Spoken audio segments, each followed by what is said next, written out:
Part B of question number 3. Find the three inequalities which define the region shaded in the diagram. अब हमने ये diagram वाला reason देखना है। इसके अंदर ये जो ट्रायंगुलर सा रीजन है ये तीन इक्वेशंस ने बाउंड किया हुआ है। ये वाली इक्वेशन तो हम सबको पता होती है, ये y इज इक्वल टू 0 होती है। तो इसके लिए हम इनइक्वालिटी जो साथ एसोसिएट करेंगे वो y is greater equal to 0, क्योंकि ये जो रीजन है वो x एक्सिस के ऊपर लाई कर रहा है। इसका मतलब है इसके लिए जो इनइक्वालिटी बनेगी वो y इज़ ग्रेटर देन और इक्वल टू 0 वाली बनेगी। उसके बाद ये जो दो बाकी की लाइंस बची हैं इनकी हम इक्वेशंस 1 बाय 1 करके फाइंड कर लेंगे। जो ये वाली इक्वेशन है, इक्वेशन ऑफ लाइन है, इसके 2 पॉइंट्स हम पहले लेंगे ताकि हम इसका ग्रेडियंट फाइंड आउट कर सकें। ये 2 पॉइंट जो है, एक तो 0 0 है ओरिजिन है, और दूसरा पॉइंट हम यहाँ से देखेंगे ये पॉइंट है, इसका x कोऑर्डिनेट 2 है और इसका y कोऑर्डिनेट भी 2 है। तो यहाँ पे हम ये दोनों पॉइंट्स लिख लेंगे 0 0 और 2 2। इनका हम ग्रेडियंट फाइंड कर लेंगे। ऊपर y कोऑर्डिनेट्स को माइनस करेंगे और नीचे x कोऑर्डिनेट्स को माइनस करेंगे इन द सेम ऑर्डर। यानी अगर आपने y2 माइनस y1 लिखना है तो नीचे भी x2 माइनस x1 लिखना है, या अगर आपने ऊपर y1 माइनस y2 लिखना है तो आपने नीचे भी x1 माइनस x2 लिखना है। इसकी सिंप्लीफिकेशन करने के बाद हमारे पास इसका ग्रेडियंट 1 बच जाता है। तो हम इस इक्वेशन में पुट करेंगे y is equal to m x plus c, gradient 1 put कर देंगे। और क्योंकि हमें पता है कि इस इक्वेशन का, इस लाइन का y इंटरसेप्ट 0 है, ये 0 भी 0 में से पास कर रहा है, तो इसलिए इसका y इंटरसेप्ट 0 हो जाएगा। y is equal to x इसकी इक्वेशन आ जाएगी। अब हमने देखना है कि इसके लिए इनइक्वालिटी कौन सी लें। मैं इसके लिए इनइक्वालिटी ले रही हूँ y इज़ लेस देन और इक्वल टू x। अगर आपको डाउट हो कि y is less than equal to x लेना है या y इज़ ग्रेटर देन और इक्वल टू x लेना है, तो आपने इस रीजन के अंदर से कोई सा एक पॉइंट सेलेक्ट कर लेना है। मैंने इसके अंदर से 0 0 एक पॉइंट सेलेक्ट कर लिया है। फिर हमने देखना है कि 0 0 इसको सेटिस्फाई करता है, तो 0, क्योंकि इसके अंदर इक्वालिटी का साइन भी है, तो 0 is less than equal to 0।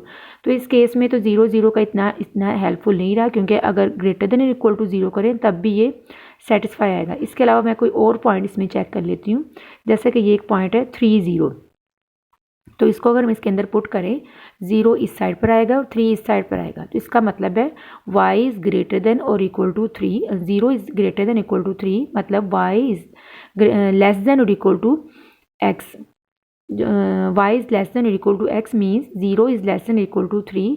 ये इस इनइक्वालिटी को सेटिस्फाई करवा रहा है। तो इसके लिए हम y इज़ लेस देन और इक्वल टू x वाली इनइक्वालिटी लेंगे। अब हम इस तीसरी लाइन की इक्वेशन फाइंड आउट करते हैं। इसके लिए 2 पॉइंट्स जो सबसे ज़्यादा कन्वीनियंट होते हैं वो वाले पॉइंट्स होते हैं जो इसके x इंटरसेप्ट्स और y इंटरसेप्ट्स होते हैं। x इंटरसेप्ट इसके लिए 3 है, y इंटरसेप्ट 6 है, तो 2 पॉइंट्स जो आ जाएंगे वो 0 6 और 3 0 आ जाएंगे। ये सारे पॉइंट, ये दोनों पॉइंट्स मैंने यहाँ लिख लिए हैं।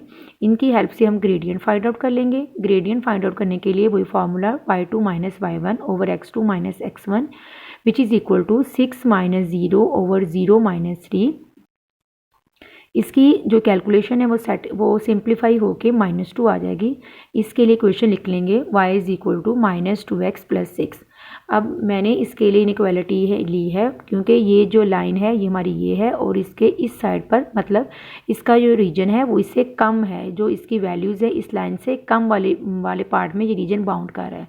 तो इसके लिए जो मैंने इनइक्वालिटी ली है y is less than equal to minus 2x plus 6 है। अगर हमें इसके लिए कोई पॉइंट चेक करना पड़े, हम इस रीजन में से कोई सा एक पॉइंट लेंगे। आप 2 1 पॉइंट भी ले सकते हैं। 2 1 पॉइंट लेंगे तो ये इनइक्वालिटी सेटिस्फाई होनी चाहिए। मैं यहाँ पर 0 0 वाला पॉइंट सबसे पहले चेक करूँगी।